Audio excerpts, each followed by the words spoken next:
Welcome back to Sig Daddy's Wrestling Show. I'm your host, Skylar Sig Daddy Sigmund, joined today by Jeremy. Thanks for coming back on the show, man. Glad to be back. Thanks again for having me. No problem. We had an idea of what we were going to do this week. We initially thought, we were like, okay, we're going to cover CM Punk's 434-day WWE title reign. But stuff got in the way today. Stuff happened. A lot of stuff happened today. And that's what we're going to get into. The releases by WWE today. So I think about middle afternoon today, WWE, I see some tweets and I see some names being dropped for releases. And I'm like, what the heck am I seeing right now? And then the one name that really pops out in this, Samoa Joe. Samoa Joe, who had been on commentary for the better part of the last year. He's released from WWE. And you know what he was on? He was just on WrestleMania back on last Saturday. He was standing out there with Michael Cole in a poncho during the rain delay. And he is one of the people released from the company. This is just unbelievable to me. It's a cutthroat business, I swear. Samoa Joe, when I was going through that list, that one's the one that hurt and surprised me the most. I mean, Samoa Joe, if you think about, he was still involved with the company heavily, and even before he got moved to commentary, he was doing so much in the ring, and to find out he got cut like that was so surprising. Yeah, because he's been on he's been hurt, been dealing with injuries over the last year or so, and he gets released by the company. And he gets if you didn't know already, Jeremy, there was a shift in the commentary team on Raw. So a guy from that worked prior, he worked on the MLB for the MLB, I think, MLB Network, ESPN, Adnan Virk. He's now the play-by-play guy on Monday Night Raw, replacing Tom Phillips, who got bumped over to 205 Live again. And now it's Virk, Graves, who got moved from SmackDown over to Raw, and Byron Saxton on Raw now. That's the reason why they must have done that. But gosh, like Samoa Joe during his run, he ran from 2015. He was on NXT from 2015 through early 2017. Debuts huge, attacking Rollins, unfortunately injuring Rollins' knee. Then he ends up when he was in NXT, he was a two-time NXT champion. And the most he did during his run was he was a two-time US champion. And honestly, WWE really just missed the ball with him completely. Like if you remember his run in 2017, he wins this big fatal, I think it was like a fatal 5-way Extreme Rules match at Extreme Rules 2017, making Finn Balor pass out to the Coquina Clutch. Right. Yep. And then they have him challenge Brock at Great Balls of Fire and have him lose. And honestly, looking back on it now, if anyone should have taken the title off of Brock, it should have been either him or Braun Strowman. Period, point blank. Easily. Everyone was getting sick of, I'm not even going to say getting sick. Most people were probably sick of Brock Lesnar at that point, being basically still a part-timer, being a champion, never defending it. And Samoa Joe was over. He was already carried his indie, I guess you could still call it indie fans, his TNA fans. His Ring of Honor fans. Ring of Honor fans. Did great in NXT, and like you said, came out really well, despite, the little incident with Seth Rollins. And people wanted him to win. And yet they decided to keep it on Brock, which the fans were already sick of. Yeah, and that was early in his reign too, even. That was like a couple months into his reign as champion. And you look at that, and you look at Brock's reign, because that reign doesn't end until after WrestleMania that year. That goes on even long. I think that went on dang near SummerSlam that year. So we had it from March, April 2017, all the way through August of 2018, because WWE, and it's going to be a recurring theme on this podcast today, they choose their guys and don't go with what the fans want.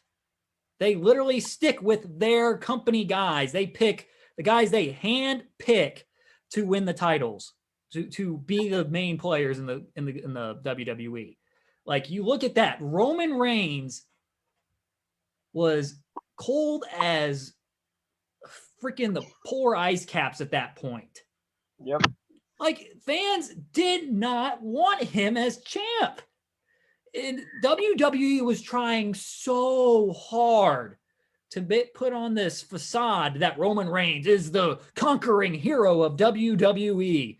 And he really wasn't at that point. So, and Joe, who has everything, every freaking intangible you want in a pro wrestler, he's got them out. He can freaking talk. He's one of the he's underrated as hell as a talker. You watch some of his promos he's cut, it's ridiculous. The one before the Elimination Chamber, I think in 2018, before when Kofi was getting ready to make his big run, or 2019, it might have been. I don't know which one. I don't remember which one. Might have been 2018. Yeah, it was 20. I think it was 2018 now. Whatever, 2019, I think. But Kofi was getting ready to make that big run, and he cut this promo on everybody in the ring, including not including Daniel Bryan, and he just ripped everybody apart. It was incredible. It's just so unfortunate that he got canned here. I don't know. It just hurts. Definitely does. And he's not the only name being released here from WWE. Billy Kay and Peyton Royce as the IIconics. Those two got released as well, along with Samoa Joe. Also released Mickie James, Chelsea Green, Bo Dallas, Wesley Blake, Tucker, Kalisto, and Mojo Raleigh. So let's touch on the IIconics here. These two have been partners for the most of their run, it seems like. And they seemed like they got really hot around WrestleMania 35. They won the tag team championships, the women's tag team championships that were just introduced, 2 months prior at Elimination Chamber that year. And you think it's like, all right, they're getting behind these because they're freaking Peyton Royce and Billy Kay together were fantastic. They were probably they had some of the funniest content on, I think it was SmackDown at the time that they were on, but they were so damn funny. So damn funny. And then for some reason now, like when they had their tag title reign, they didn't get any freaking TV time, hardly ever. And you never hardly saw them appear on TV there. And then eventually we get to this year, those at 2020, later 2020, they get broken up on a episode of Raw after losing a tag match. What? I think so. Actually, I think this problem also affects Tucker as well. I guess WWE's idea of if they don't know what to do with a tag team is break them up for no reason, and they don't have any plans to do with them as singles competitors, and then this happens. They disappear, and then they get the boot, which is so unfortunate. And that was the crazy thing too. You look at Tucker. The case of Tucker here, and he's working with Heavy Machinery. They're pretty freaking hot at their last year. They were entertaining tag team. They worked really well together. They have Otis win the Money in the Bank, which was a mistake first and foremost, but because they didn't have a clue what they were doing with him either. Nope. And he wins it, and then he loses it to Miz at Hell in a Cell, in big part after Tucker attacked him, costing him the match and the Money in the Bank briefcase. But after that, after he does that attack, there was no follow-up. No follow-up to the Tucker's heel turn, and he pretty much disappeared from TV for the rest of the time until he gets released. Like, how do you plant this? How do you try to start this story, plant this seed, and then not do anything? And it's not even like WWE is like has so many tag teams. They don't have enough. Right. I mean, the same teams win or at least compete for the tag titles usually all the time. If you want to do something with a tag team, make one a contender, build them up. Don't break them up if you don't know what to do with them. And that goes the same for singles competitors as well. They pick the same people all the time. It's the same people. I mean, I understand, like, yeah, there's the championship caliber athletes and there's the mid card. I understand it, and that should be true. You like the titles should have a prestige that you have to be the best of the best to compete for it. But that doesn't mean people in the mid card can develop into championship material. It's just WWE never takes the time or listens to the people who they believe are championship material. They just pick their guys, like you said. And they do sometimes. I'll give them credit. I'll give them credit. They do sometimes listen on occasion. They do listen on occasion. Drew McIntyre is an example. Kofi Kingston's an example, but those are rare examples. Once every few. Yeah, like Becky Lynch was one. They just couldn't deny her either. But those three, and there's so many more that never happen.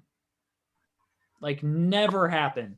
And here's a prime example of WWE's issue with booking the same guys at the top of the card.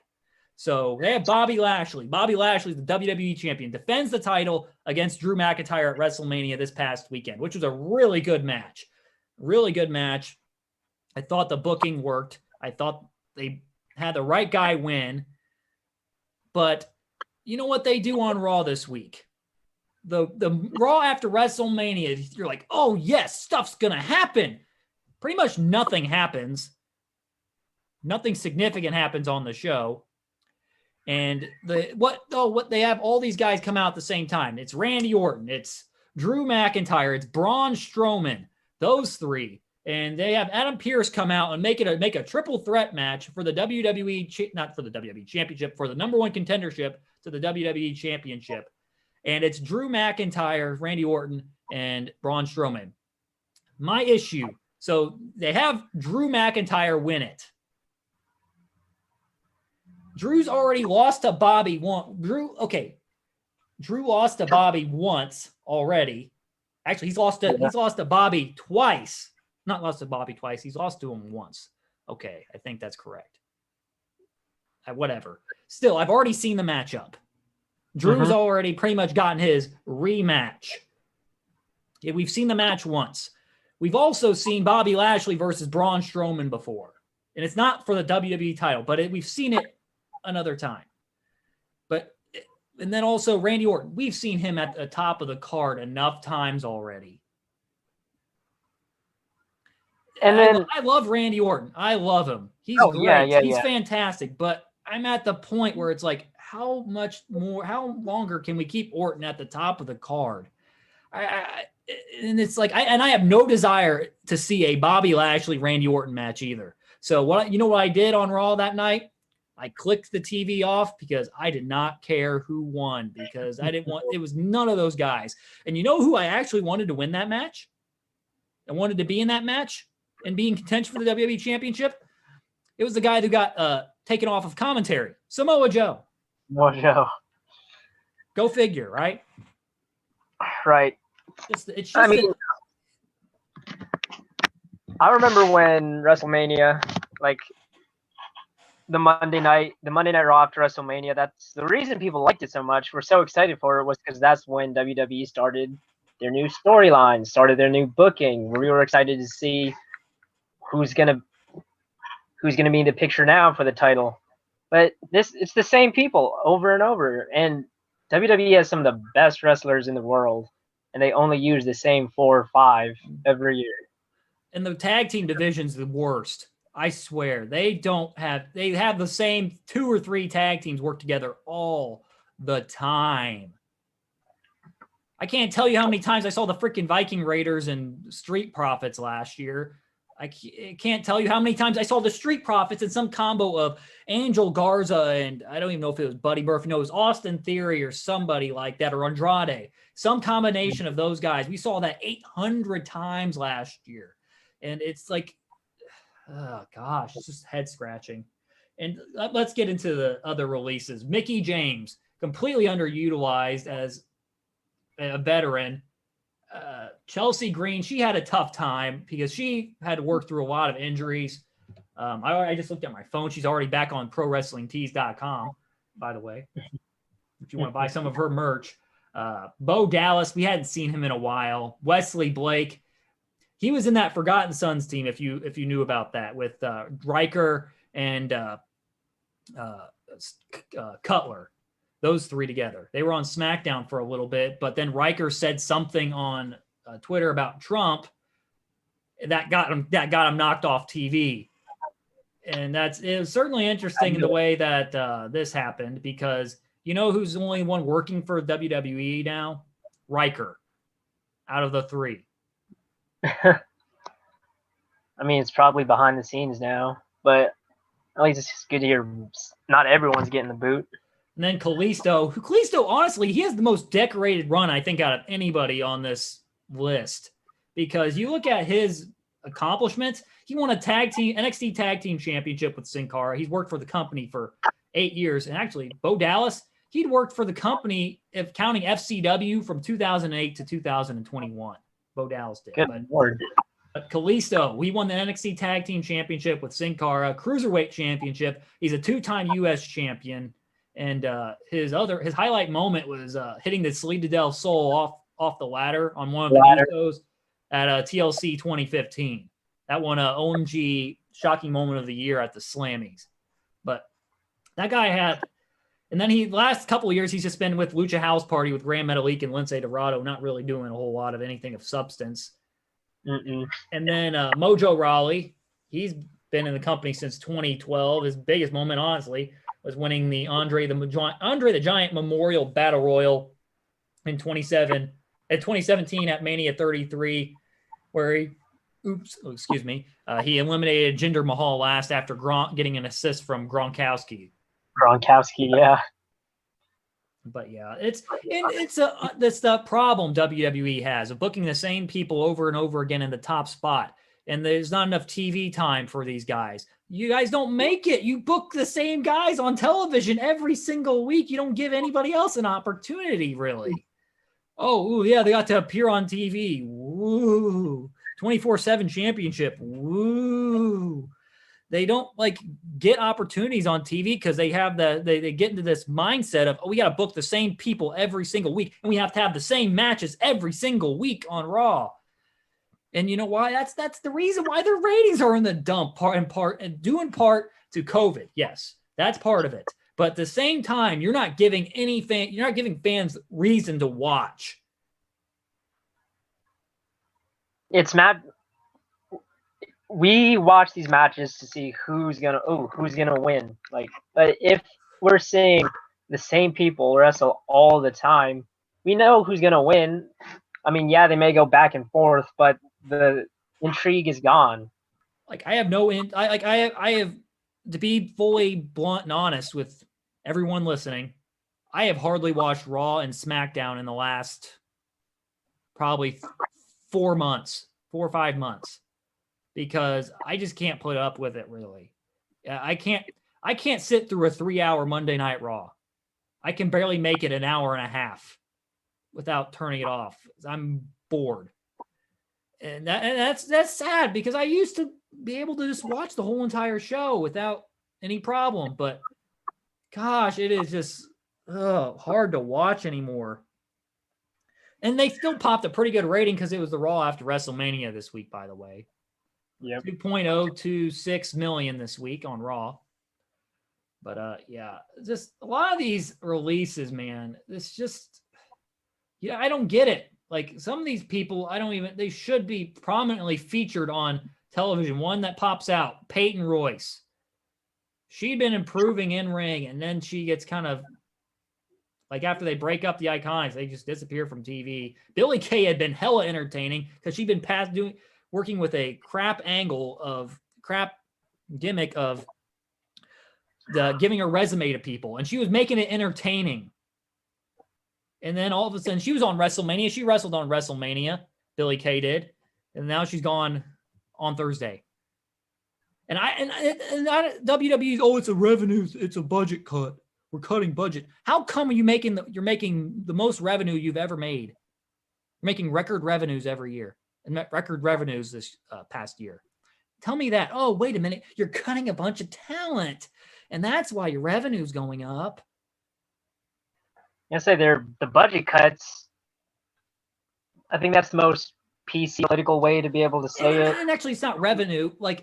Okay, so revenue, that's how much money they're bringing in and not how much money they're shelling out.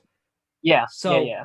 So how does that make sense? Because you would think they're not spending near as much money because they don't have to do live events. Nope. So I don't understand the budget cut argument here. And also, let's look at some of their investments, some of their deals they've done recently. At least one, the Peacock deal. That's $1 billion deal. Huh. So yeah, I think they could have probably sent a few paychecks with $1 billion. Yeah, maybe. I don't know. Maybe we don't have all these celebrities appear on their show. I get the celebrity influence. Bad Bunny, hell of a performance at WrestleMania. I got to give him credit. Bad Bunny freaking killed it at WrestleMania.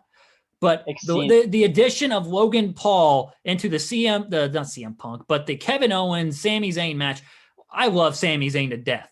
I don't need to see Logan Paul on my TV ever. No, I mean, I don't know who are his followers. I don't even know, like, what, 12-year-olds?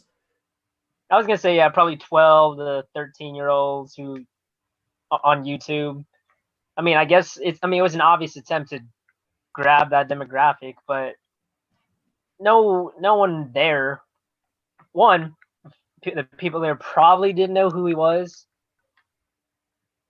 Wrestling fans don't have a clue who he is. Oh, absolutely not. And the people who don't like pay attention to, like, who are like casual fans, they still don't know who freaking Logan Paul is, probably.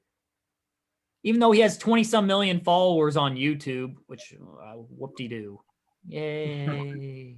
Cool. Congrats. But see, I didn't look, but what he charged, but I've heard he charges a pretty penny to make appearances and stuff like that because he has a huge following.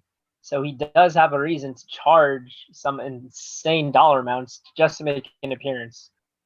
Yeah, I just don't get it. Like, they make all these budget cuts, but then they keep bringing these other freaking people in. How does that even work? I know. I guess they'd rather spend the money on the people that they think are bringing in long-term revenue. I wish I knew what they were thinking. Yeah, and let's talk about this. Let's go into landing spots for some of these guys. So let's kick it off. Samoa Joe right now. Where do you think he could possibly land? Because I'm going to give you my take after you give me yours. I mean, the most obvious one right now is maybe he could go to AEW or maybe go back to Ring of Honor. But I think Joe definitely still has a lot more left in the tank, wrestling wise. Even though he's had injury issues. I think if he can get better, for sure.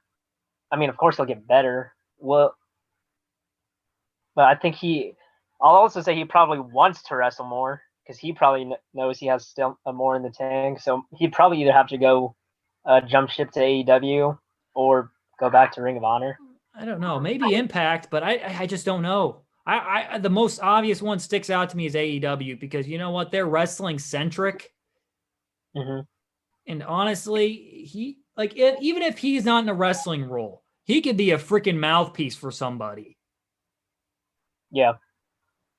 And I don't know. I gotta say AEW, and I don't know. Like AEW sticks out to me most because I think that's where he would be best featured nationally, and he could really, I think, not that he's going to move the needle a ton for someone, but I think he's going to move it a little bit because he's such a recognizable name. He's built up a freaking name over the past, 16 years, especially dating back to his run in Ring of Honor and TNA all the way up until now. He's really established a name for himself and a fan following. But I think, AEW is the one I think would work best for him. But I wouldn't rule out Ring of Honor either, because I wouldn't rule out Ring of Honor. I wouldn't rule out Impact as well. But we'll see what he does. Billy Kay and Peyton Royce. So that's going to be an interesting one. Those two, I don't know. They could be separate, because you know where Peyton's husband is, right? Sean Spears. You don't know. Really? You didn't know she was married to Sean Spears, but no, Peyton Royce is married to Sean Spears, who was currently in the Pinnacle faction on AEW. So that's the obvious. It's Peyton Royce to AEW. Billy Kay, where does she fit best? Because honestly, Impact Wrestling does some wacky things, some weird stuff. They're more into going into the weirdness of professional wrestling. I think Billy Kay would be a fantastic fit there. I could see that. Because they'll go the creative side. They're very creative. They'll go into weirdness pretty much. But Billy Kay is just a great comedy character. Right. And I do agree they do just fine separately, but I mean, if they wanted to go somewhere together, I don't see why they wouldn't. I think they were great together. But apparently the forbidden door is apparently opened. They keep saying this forbidden door. Who knows? They could work in Impact and AEW. You've seen people do crossover with Gallows and Anderson so far. That is true. Yeah. Mickie James. I don't know. Honestly, I don't see her going back to promotion. I mean, she's done it all. Veteran story. And you know what? If anywhere, honestly, I think NWA. That's where her husband is. Mm. And you look at that roster there, because Thunder Rosa works for AEW and NWA. She's there. They have Camille there. They have Molina's there as well, and NWA. But I think she would fit more in the old school. If she were to come back to wrestling, she would go into the old school. And she was actually, let's get on a sidebar real quick. Speaking of another release person, her and Chelsea Green were trying to revive that storyline, that famous storyline between Trish and her back in the day. They were trying to revive that through Twitter. But yeah, Mickie, I think she would fit there, I think, best. Chelsea Green, I don't know. Chelsea Green is an interesting case because she worked at Impact for a while before going to AEW. So that could be, I honestly think she could be back in Impact. I mean, it makes the most sense because, like you said, she was there for a decent amount, and she has the experience with the company, the experience she got from WWE. I mean, of course, I should probably also say, like, I'm pretty sure all the other promotions that we have are watching the news with all these releases, and I'm pretty sure they'd welcome anyone who got released with open arms. Pretty much. And like Chelsea Green, she also, speaking of her significant other works in Impact Wrestling.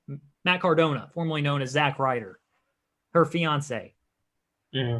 So that's a fit as well. I think that's the landing spot for her. Bo Dallas, I don't know if he lands anywhere. I think he's on his way out of professional wrestling, from what I heard. Him and Liv Morgan are together, apparently. And they're kind of looking to start like a real estate business outside of wrestling. I read that somewhere. It was a while ago I read that. But it seems like he could be making his way out of pro wrestling, even though he's just 30 years old. I mean, we don't know. Maybe one of the reasons he hasn't been on WWE TV is maybe he didn't want to. So you could be right. Like maybe he just has had had enough of this lifestyle and wants to do something else. I wouldn't be surprised if his brother's almost over that. Because his brother got pretty much buried at WrestleMania. I'm gonna say that flat out. I'm not gonna. If it's a hot take, it's a hot take. But he got freaking buried by Orton. Yeah, because that was some weird. Did you see that? What happened? Yeah, let's say I wasn't able to watch it, so I tried keeping up with it on YouTube with the videos that WWE put out. And I don't know. It was interesting. Like I'm a huge fan of The Fiend, so it was kind of interesting to see they decided to take that route. Yeah, well, and what I don't get is they can't consistently book that character. They seem to bury that character when it's getting hot again every single time. They freaking have him loose to Oldberg. They have him loose to Orton here, which made no sense because Orton burned him alive. Orton burned down his house. Remember that? He burned down the house. Orton burned down the not burning down the house, not like that. But he burnt down that. He burnt freaking the Fiend alive. They have the Fiend come back and not get his comeuppance on him. And they have Alexa Bliss freaking dribbling black goo and causing him to get beat by one RKO. And Rollins back at Hell in a Cell, whatever year it was, hit him with 14 stomps and he couldn't beat him. So tell me how that makes any sense. Easy answer, it doesn't. Exactly. All right, back to the topic at hand. So Wesley Blake, he teamed with Steve Cutler, and he was a part of the tag team in the Forgotten Sons. Cutler's already been released. He was released. He's already really showing promotion videos for himself. He's coming. I think his name is like Steve Macklin now.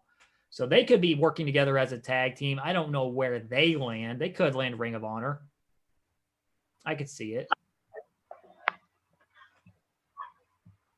The hard part about this is, like I said before, any promotion would welcome these superstars, wrestlers with open arms, and with the talent that all of these people had, they could really fit in almost any of them.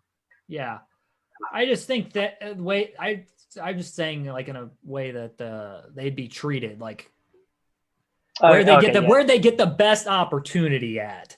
That's where I'm kind of coming from, and that thought, and I put that kind of relationship thing into that too in play, but also I was like talking about how well they would fit in a company, but where they would be up in the card and all just those aspects. But Tucker, that's the next one. I don't know. That one's interesting to me. Honestly, because we didn't see too much of what he'd be able to do as a singles competitor. Because once they broke up, not a lot happened there. Yeah, you didn't really get to see him at all. So it's very hard to determine where he could go next. He's got a lot of talent. I like Tucker. I like Tucker a lot. But I just don't know where he lands in this thing. Maybe Ring of Honor. Who knows? Maybe the NWA. I think that could work. If NWA gets to signing anybody, I don't know if it's going to be anytime soon because they just started returning to TV, their TV show here a while ago. Next, Kalisto. Kalisto. I'm going to say Ring of Honor for him. I'm going to say Ring of Honor in this aspect. Ring of Honor, or I don't know about AEW, but Ring of Honor for sure because they've got luchadors all over the place in Ring of Honor. They got Bandito, Flamita, Ray Horace. Add him to the fold as well. You could have a freaking 4-way luchador match and be hella good. That would be. But also to look on the other side. Too many. Too many. Yeah. But who knows? He's got... You could just tell by his resume he was fantastic. They got behind him a few times in WWE. But And then Mojo Raleigh, which is an interesting case because you remember him after he won the Battle Royal, but then eventually he kind of switched his character a little bit and he had him staring into this like mirror at one point, and it looked like it's an interesting character development thing, but they never really used him on TV. So it was like, because like you could see something was there, but you never really got to see it come into fruition for him. And I don't really know where Mojo Raleigh fits in this all. Maybe Impact. I'll go with Impact, fit wise. I could see Impact because he has got energy off the charts. Intensity, 100%. That's basically intensity, and he's got like all the and I feel like he could delve into the wacky too. Oh, he definitely can. He definitely can. So, because his character from most of his time in WWE was just intensity, staying freaking hype. That's what was staying hype, and it's going to be interesting. So 90 days will be interesting. The next 90 days, we'll see what happens. That'll be in middle July, and apparently, from what the guy Kenny Mahid from Kenny For Your Thoughts podcast, he mentioned that the 90 days expires on a Wednesday. You know what that means? That's the night of AEW Dynamite. Wow. So that's pretty interesting in that aspect. And so, we're in for an interesting 90 days. And I just want to talk a little bit about ratings here for a moment, because the ratings came out for AEW Dynamite today. And there was a huge shift, a big shift, because AEW drew their second highest rating ever last night. 1.219 million viewers. Second to their debut episode back in 2019. Their best rating ever. That was their best. The best rating ever was their debut, and this was second place. They had Mike on this show. They had the Young Bucks defending the newly heel Young Bucks, and their Air Jordan Dior's. I saw that, yes. Defending their AEW Tag Team Championships against Rey Fenix and Pac. Hell of a match, by the way. They also had on this show, Anthony Ogogo debuting, the former bronze medalist boxer. He debuted. They had Mike Tyson on this episode. He was the special guest enforcer in the Chris Jericho Dax Harwood match. And they also had Darby Allin defending the TNT Championship in a Falls Count Anywhere match against Matt Hardy. And this episode drew a 1.219 million viewers on average last night. And just to give you context on where Raw has been at one point, Raw on December 14th, 2020, drew just 1.53 million viewers on average in that 3-hour show. You look at that gap, and if WWE drops down even anywhere close to that, that's going to be a problem. Who was it? I think it was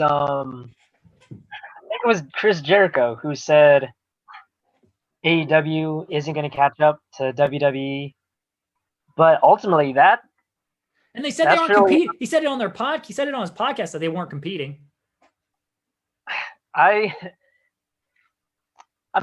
think what I think what Chris Jericho was trying to say by that was AEW isn't trying to compete, but with the product that they're going to be that they've been putting out and the product they'll be able to put out, it's going to be competition for WWE. They're going to just keep pulling viewership, pulling wrestlers from WWE.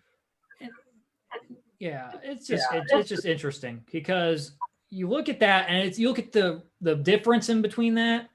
It's not a lot.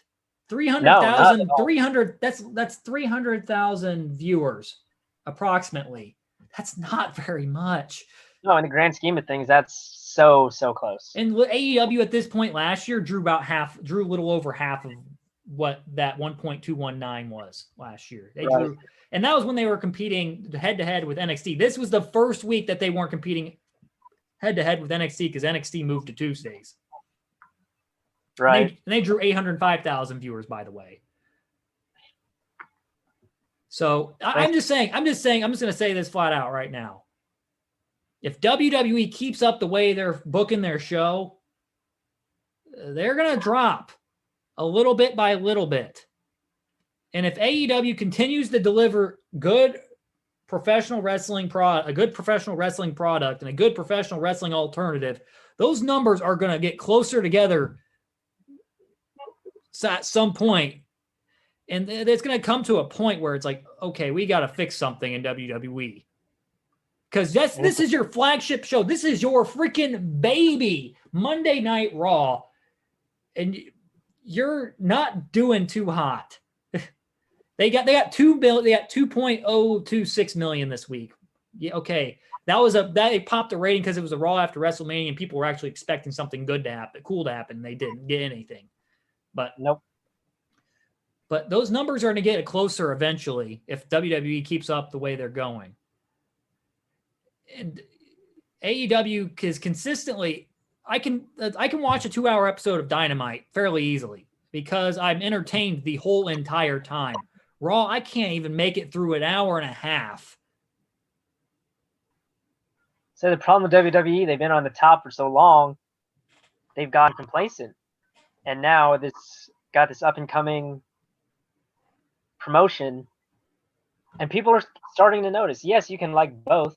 I like both. I try to keep up with what both promotions are doing. But I like NXT as well. Yeah, yes, 100%. But even though you can like both, doesn't mean the fans will. Like if they start saying one product is better, they're gonna just go to that product. And WWE doesn't seem to see that. It's just that easy. And when your favorites are consistently getting not booked, or just the way even if they're booked like crap, they're not going to tune back in. And one name I'm surprised wasn't on this release list to go back to that for a moment was Ricochet. Man, where has he been? I just don't know. He's been on TV sparingly, but what are they doing with him? Aleister Black, he's another one, but apparently they're bringing him back for some kind of push. We'll see about that push. It lasts about 5 minutes. Let's say wasn't he already in the middle of a push when he disappeared? It's due in part to Zelina Vega. What she did with Twitch, and she was not putting up with WWE, which I'm on her side, by the way, for that. When wrestlers having Twitch and having some other kind of form of money income. Yeah. Hey, you got to respect the grind. Yeah. Respect the grind. But yeah, I doubt this Aleister Black push lasts longer than a couple of months, if it does it at all, because they say they're going to push somebody, and they push them for about whatever, and they just go back to the status quo of whoever they think is the guy at that point. And but yeah, we're certainly in for an interesting next couple of months, because you look at AEW way they drew this week. If they can draw something similar to that, and they can maybe continue to grow their audience and figure out how to grow their audience, who knows what can happen within, I think, by the next year. Definitely interesting times ahead. Yeah, 2022 could be a banner year for AEW. And Raw, it could be, we need to get our bleep together year, because we're not really doing too hot on this show. But yep, that's it for us this week on this week's episode of Sig Daddy's Wrestling Show. So next week's topic is the topic we were supposed to get into this week, but all this release news changed the plans. Well, but we're going to be talking about CM Punk's 434-day WWE Championship reign. His impact, did it really move the needle for WWE, and kind of how it's influenced things into now possibly. But it should be an interesting topic to talk about, Jeremy, right? Oh, absolutely. I mean, it's CM Punk. And he just, like, I posted a tweet about him today, actually.